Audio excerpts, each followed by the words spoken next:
Yo, Big D back with you with a weekend edition of the Big D podcast. Before I bring in today's special guest, please subscribe, like, and share the Spunky Spectrum Sports YouTube page. See all my content: football, baseball, basketball, walking, golf. Lord knows who's going to be on here. Also, check out the Big D podcast for all your audio listeners on Spotify and Apple.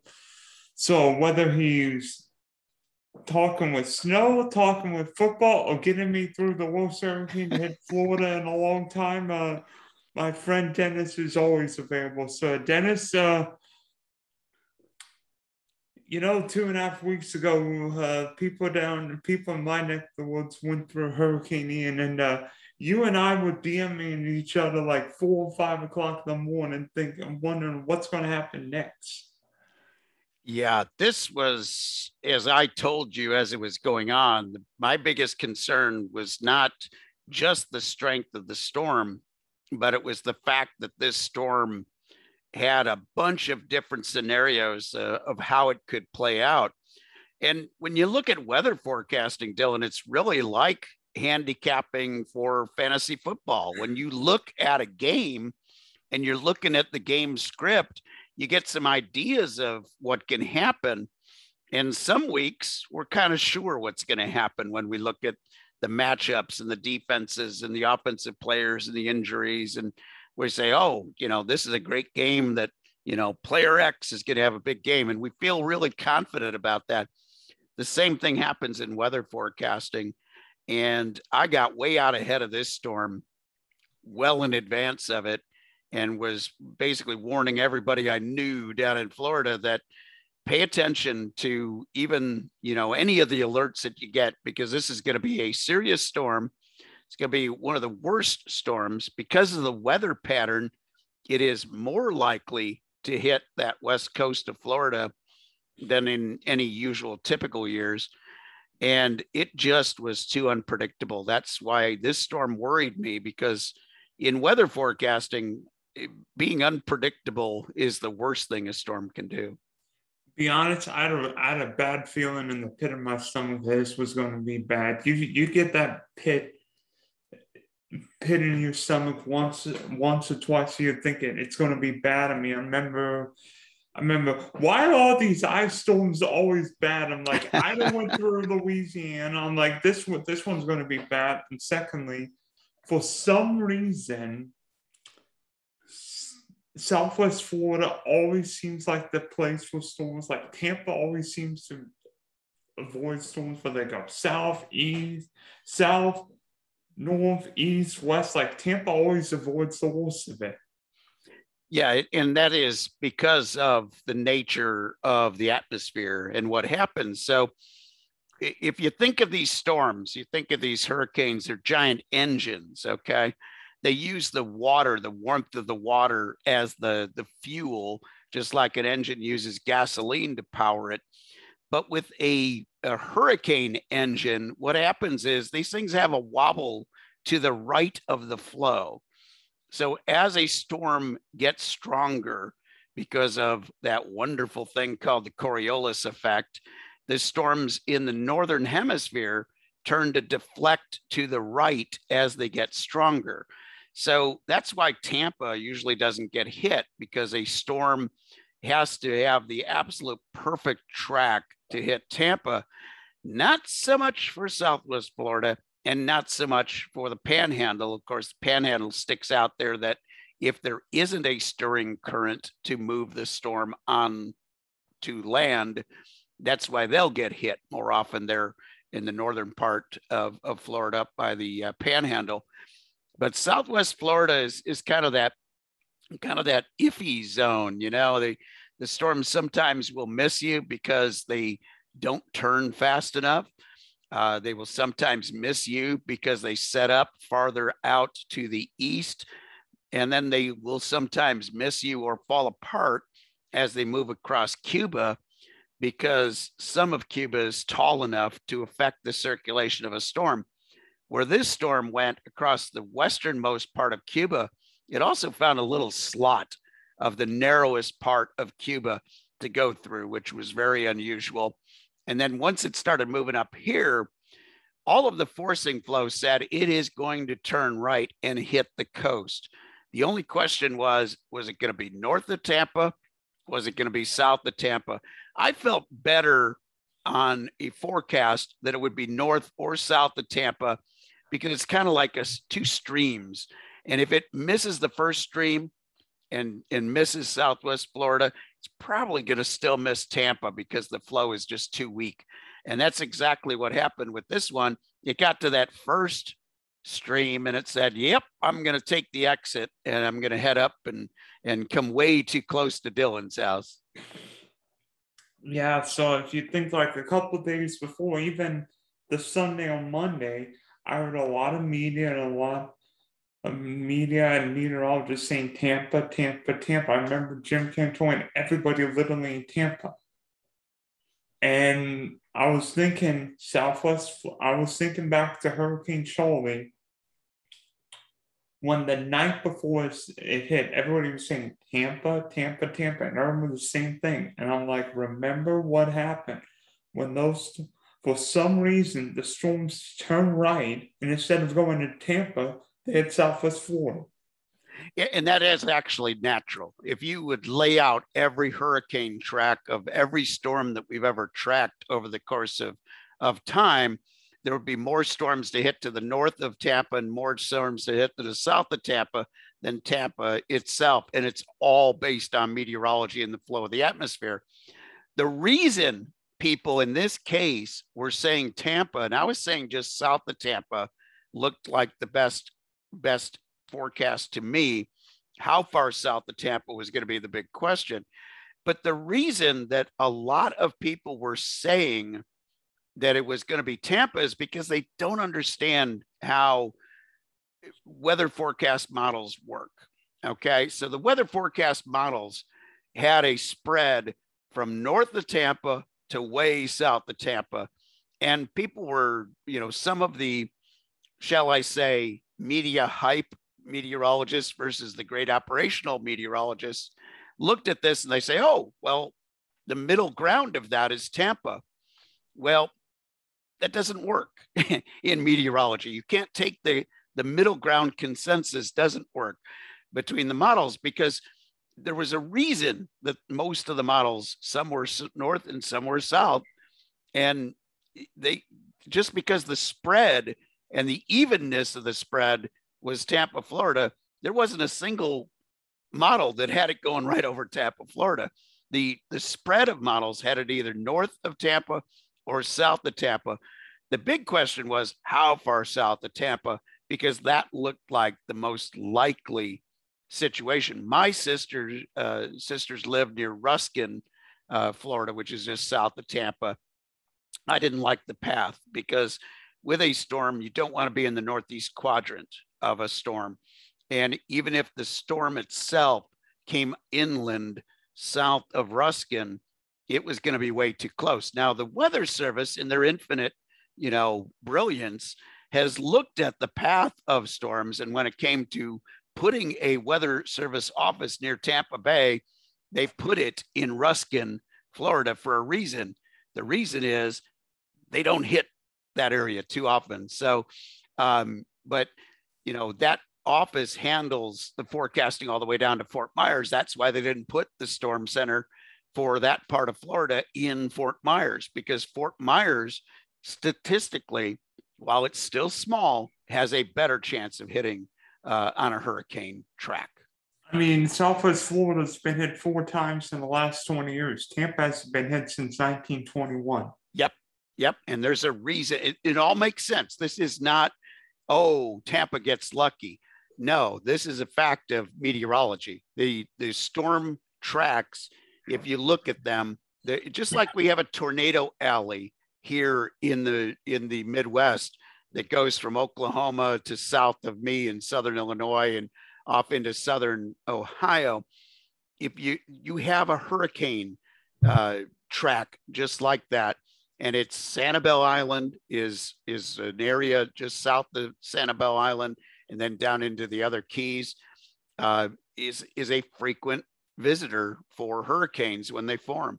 And then north of the Tampa area, I mean, there's just a a big old empty area of no development up there. And that's why, because they get such horrendous rain regularly, because that's where stagnant fronts hang out. And it's basically a wetland up there that they haven't decided to drain yet, unlike South Florida. And then the hurricane path also you strategically went through there. So there's a reason why development in Florida happened where it did. We've kind of gotten away from that in recent years as the government has paid for people's mistakes and where they build. But no, there's statistically, it's true. You're absolutely right. There's more likelihood of Southwest being hit. Now, Fort Myers is to the northern extent of that Southwest Florida tract. So it's a little more rare for them to get it, but as hard as they got hit. And that's why we've seen so much development in the Fort Myers area. And unfortunately, a lot of folks learning about hurricane preparedness for the first time the hard way. Yeah, thinking back to Hurricane Ian, a couple of weeks ago before Ian hit, I remember everybody talking about the surge, and I didn't hear people talk about the wind, but then all of a sudden the hurricane went from 120 to 155, and I'm like, oh, you know what? Yeah, and that's with hurricanes. That's the big question, is the wind speed, and the top wind speed can really get up there pretty fast. The waters off that part of Florida in the Gulf are a little bit warmer than they've been if you look at 5-year averages. So it made sense that we would see that development. The other reason that we saw that major development is usually after a hurricane passes over a landmass like Cuba, it will weaken and then it won't strengthen more than what it was when it entered Cuba, if that makes any sense. This storm, because it did not get disrupted enough by the terrain of Cuba, and it wasn't overland for long enough, was able to really kind of juice itself up and become a more powerful storm. But it was still within the original forecast. A lot of folks get caught up in just seeing what the media puts out. But the Hurricane Center, just like I always talk range of logical outcomes in fantasy football, in their discussion, they discuss the logical range of outcomes for this storm. And that's what the governments usually use to make the decisions on evacuations and whatnot. And this storm was actually forecast quite well by the experts. There was a lot of uncertainty to this storm, and that's why the track kept coming farther and farther south and into that Fort Myers area.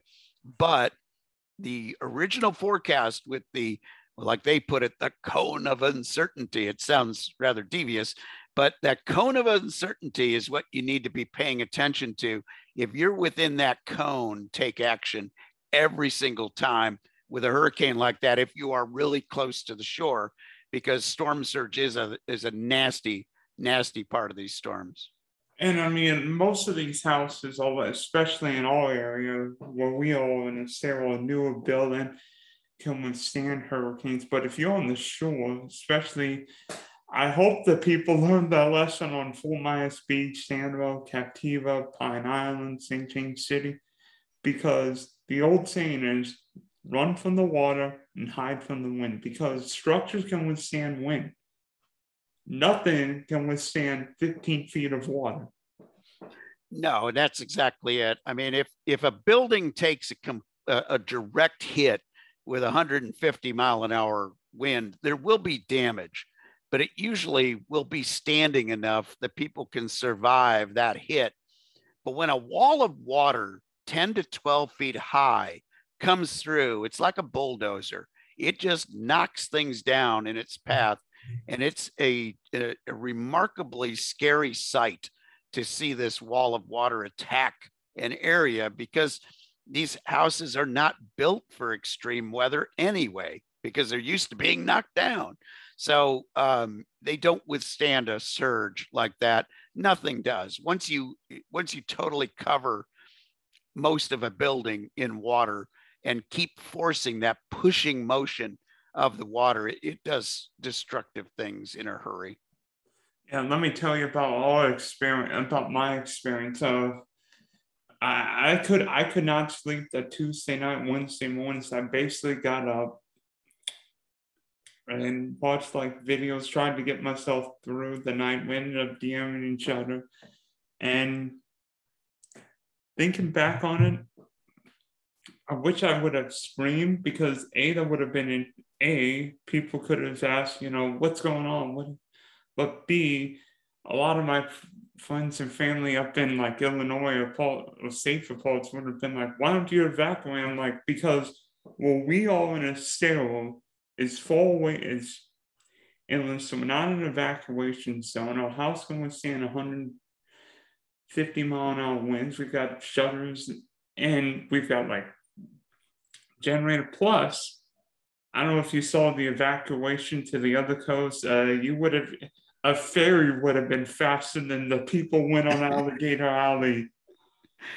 Oh yeah, I've seen it in action actually. When you get into these evacuation areas, and that's why I told my sisters up there near Ruskin. I said, my one sister lives a little bit too close to the bay, and she went to visit my other sister, which was about 15 miles inland and in a better structure as far as built home. And the whole reason, and my one of my nephews lives south of there along the coast, not quite to the Fort Myers area, but kind of in between the two. And we told them to bug out Sunday night, because by the time everybody took heed of these warnings, the traffic was going to be a mess. And the last thing you want to be doing is get stuck out on the road when a storm hits. That is not going to be very good. If you're in a building and 150-mile-an-hour wind hits, that's better than being in a car or an SUV. Yeah, former National Hurricane Center Max Mayfield's biggest worry was that people were going to be stranded in their cars, and 100-plus-mile-an-hour wind, rain, and storm surge could just send them somewhere. Yeah, and the biggest problem is, even if you're inland and you're well away from the surge, I mean, we were seeing such horrendously high amounts of rain that we were seeing flash flooding even in the Orlando area. So if you're in a car in a flash flood, that is not a fun experience. Yeah, we saw Estero's highest wind gusts reached 95 miles an hour. I don't know what the sustained wind would have been, but 95-mile-an-hour wind gusts. I saw the highest I saw near you was 85 miles an hour sustained with 95-mile-an-hour gusts. And that was well below my forecast that I gave you, Dylan. So I was scared for you. And I was a little disappointed in my forecast, because I didn't think we would top off any higher than 75 near you. So I missed the forecast by quite a bit, but I'm glad that you made it through. But boy, oh boy, there were some wind speeds. I saw wind speeds as high as 106 sustained before the equipment broke in the Fort Myers area. So it was a really unbelievable punch of a storm. And what happened near your area was actually quite interesting, because sometimes what happens with these storms is you get this secondary core wrapped around the eye wall. And what ends up happening is this is an enhanced area of thunderstorms. So from the storm itself, from the winds from the storm itself, you probably wouldn't have been any higher than 55 or 60 miles an hour, but you combine the storm winds with severe thunderstorm winds, and that's what gets you up to those levels that you had. And you add the storm, movement and everything else, and that feel of what the winds do, it can increase quickly. But that second banding around the storm, which is what gave you higher winds, and that's something I did not see coming. Plus, I think the storm wobbled a bit more into the east when it after it reached like Sanbo because it went more like east northeast for a while. And looking back on the track, I'm like, how did the storm go like east northeast? And then basically we got, I don't know if we got the eye wall like the innermost rain band, but maybe we ended up getting the part, a secondary part of like half eye wall, half storm, and it was just crazy because that was the that was the loudest I've ever heard the wind. And I was in Fort Myers for Charley and Wilma. And actually, true, I was 6 weeks old when Hurricane Andrew came through Naples, and my mother says that was the first time I ever slept through the whole night. That is funny. Yeah, this storm, what ends up happening with a hurricane is they don't want to come on shore, okay? Because as soon as they come on shore, they lose that fuel source of the warm water. So what ends up happening is you see these weird jogs of the storm, and you see these erratic motions as the eye wall is actually reforming itself. And in the natural course of being a hurricane, it's all the thunderstorms and all the wicked weather with a storm sort of, for lack of a better description, pollutes the perfect storm, okay? And it starts affecting that storm and breaking it down just from the storm itself. That's why you see that eye wall constantly reforming. And you'll see all of a sudden, you'll see a movement that looks really weird. That wasn't so much a movement as it was a reforming of the eye wall to try to sort of keep itself alive. These storms have a remarkable way of wanting to preserve their rotation. And we saw it with Ian because 3 days after it came on shore, and it was actually centered up in the Appalachians, you could still see the circulation of Ian. That's how much this storm just didn't want to die. And that's a common thing with a strong storm like this. They just kind of want to hang around. They're a lot weaker than I was, but I'm still here. And we were still seeing some massive rainfall up across the mountains from this. It was a narrow band, but we were seeing some flash flooding and some nasty stuff. 3 days after this storm came on, you could still see where Ian was. And then as Ian departed, it actually departed the coast again, and you could still see the circulation out across the northern Atlantic later on. That was still the remnants of that same storm. That's how much it wanted to stay alive. Heck, that dang hurricane affected games in the Meadowlands, Philly, and Baltimore that weekend. Yep. Yeah, remarkable. And, that I had told people, I said, I'm not really sure. People were asking me, you're the meteorologist. How do you think the impact is going to be on these games? And I'm like, I don't think it's going to be a super major impact on a lot of the game other than the kicking games. But my level of uncertainty on this is great because you will get these little rain bands that'll form. And Baltimore seemed to get about the worst of it. They had one band go through during the game that caused a little problem. But rain and fantasy football is really tough to figure out the interaction between the two. It's more wind and rain and fantasy football that take those points down, other than the kicking game and other than a few more turnovers whenever it gets on the sloppy side. Okay, so obviously we've seen storms hit big cities. We've seen Katrina affect the New Orleans area, Ike affect the Houston area, the Great Miami Hurricane affect Miami and Fort Lauderdale. Superstorm Sandy affect New York City. What city do you think is big city do you think is the most susceptible to a devastating hurricane? I think it's Miami Beach. I really do think so. We've seen such an increase in the population in South Florida over there in the Miami Beach area. And what I think you're going to see someday, sadly, is you'll see a storm take an Andrew-like path only instead of hitting just south of Miami proper, like that did, just devastating Homestead, we'll see it go right through the heart of Miami Beach in Miami. That's my biggest fear, because storms like that are rare, because you need a lot of good forcing mechanism to hit Miami proper. But that's my biggest fear, is really having one hit Miami Beach because of their population. The other is to see a superstorm that holds together, misses the coast, and goes up and takes a hit at like Long Island. That's the other worst case.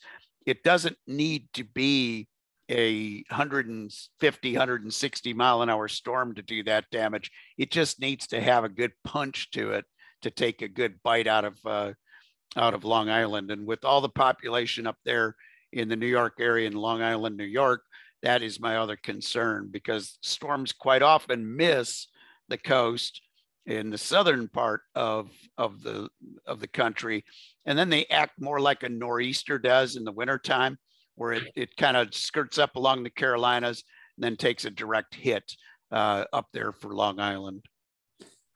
I would think Tampa, only because Tampa has been hit by 101 years. Secondly, a lot of those people would probably think, oh, this storm's supposed to hit here, or this storm's supposed to hit here.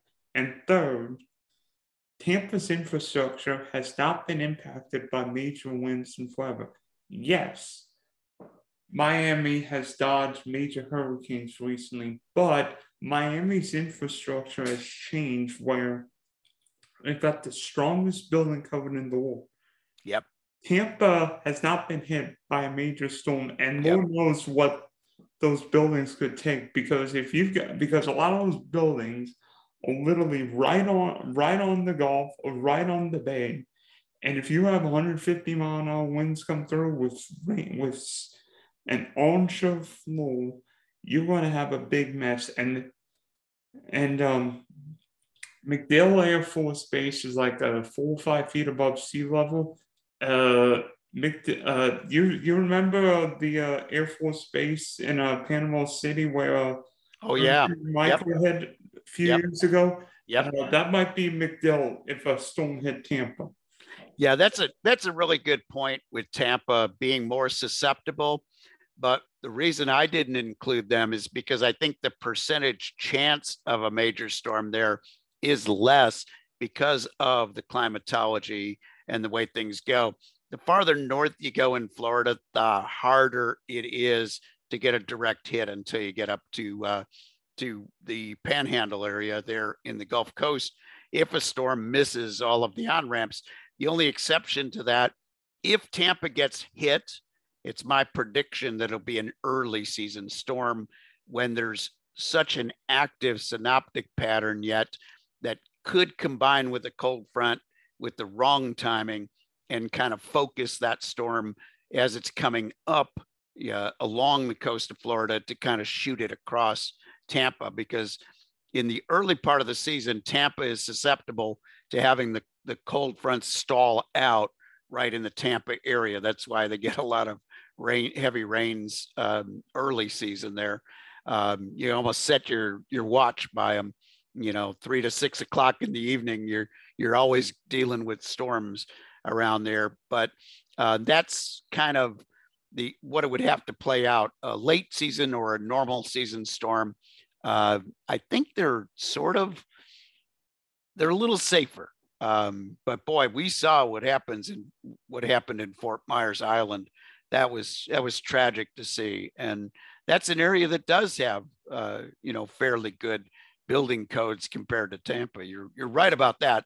Tampa has gotten very relaxed over the years by not getting hit by a major storm. There's nothing that gets you religion more about the power of hurricanes than seeing a storm like that. We saw the same thing with Katrina in New Orleans. It wasn't the storm that killed all those people in the low-lying areas. It was inundating those levees and having the flooding happen, where the natural part of the bayou tried to reclaim itself there. But But now they get nervous anytime there's a storm, and that's because they have experienced one in their lifetime now. Whereas Tampa, I don't think there's anybody alive who's seen a major storm hit that area. Yeah. Even a minor one, really, to be honest with you. I'm trying to think of any even tropical storm that would have affected the area, but I can't think of one off the top of my head. But a few years ago, there was one that cut through the Tampa area, but it was only a tropical storm and never reached hurricane strength. Cut across Tampa and cut right across the state to Orlando, then Daytona. Just cut right across that part of the state. And it didn't cause any major problems in Tampa because it was too weak. But that was also an early season storm, as I said. But I don't remember the name.